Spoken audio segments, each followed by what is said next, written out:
একটি আমল আছে ভাই, যে আমলটা এত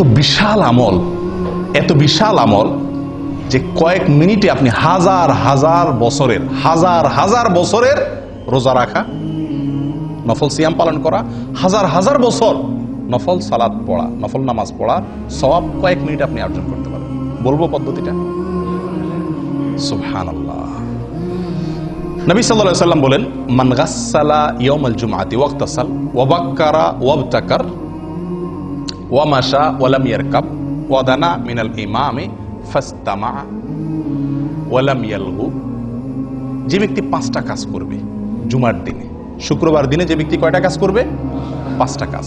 আসলে কাজ একটা, 5টা শর্ত পূরণ করে একটি কাজ করবে, সে ব্যক্তির জন্য আল্লাহ সুবহানাহু ওয়া তাআলা কি রাখছেন বিনিময়ে? ফালাহু কান আলাহু আজ আমালু সানাতিন, তার জন্য 1 বছর আমল করার সওয়াব আল্লাহ তাআলা দিবেন। কান আলাহু বিকুল্লি খতওয়াতিন, প্রতি পদে প্রতি কদমে 1 বছরের আমলের সওয়াব। 1 বছরের কি আমলের সওয়াব সেটাও হাদিসে বলা হয়েছে, সিয়ামুহা ওয়া কিয়ামুহা আও কামা ক্বাল। 1 বছর নফল সিয়াম রাখলে, 1 বছর নফল নামাজ পড়লে যে সওয়াব হবে, 1 বছর 365টা নফল রোজা, 1 বছর তো 365 রাখাও যায় না, এই 1 বছরের নফল রোজা এবং 1 বছরের নফল নামাজের সওয়াব পাওয়া যাবে প্রতি কদমে।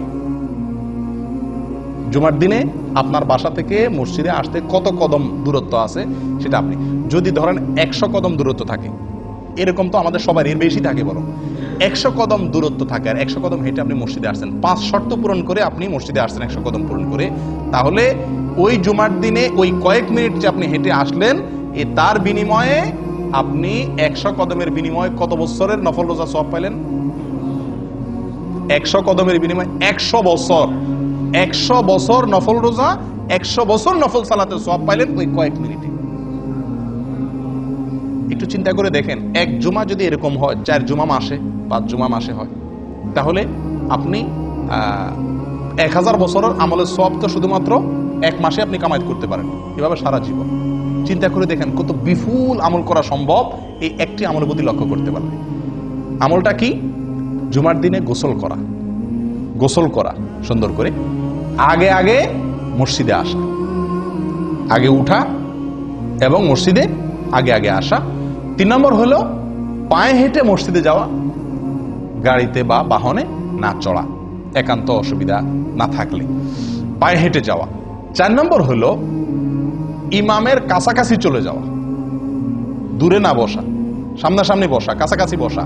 5 নম্বর হলো মনোযোগ দিয়ে খুতবা শোনা, কোনো অনর্থক কথাবার্তা না বলা। কয়টা শর্ত? 5টা শর্ত। গোসল করা, আগে আসা, পায়ে হেঁটে আসা, ইমামের কাছাকাছি বসা, মনোযোগ দিয়ে খুতবা শোনা, কোনো কথাবার্তা না বলা। এই 5 শর্ত যদি পূরণ করে কি আসে, তাহলে প্রতি কদমের বিনিময়ে 1 বছরের নফল সালাত, নফল সিয়ামের সওয়াব পাওয়া যাবে।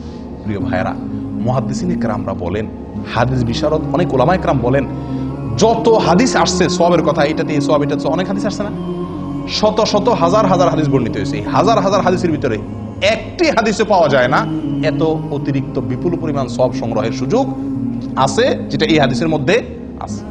আমি বুঝাতে পারছি কত বিশাল সুযোগ? বলেন, আফসোসের বিষয় শুক্রবারে আমাদের ডিউটি নাই, এই জন্য আমরা অনেকে ঘুম থেকে উঠি বরং আরো দেরিতে, ফজর ওই দিন বরং পড়াই হয় না মসজিদে। অনেকে আগে উঠতে হবে, আগে আসতে হবে, পায়ে হয়। 5টা শর্ত পূরণ করবেন, এই বিপুল সওয়াবের ভাগীদার হতে পারবেন। আল্লাহ তাআলা আমাদের সকলকে তৌফিক দান করেন। এই জন্য সাঈদ ইবনে মুসাইয়্যিব, বিখ্যাত তাবেঈ, উনি বলেন, আমার কাছে নফল হজ করার চাইতে বেশি উত্তম শুক্রবারে আমল, এত বিপুল সওয়াব সংগ্রহ করা।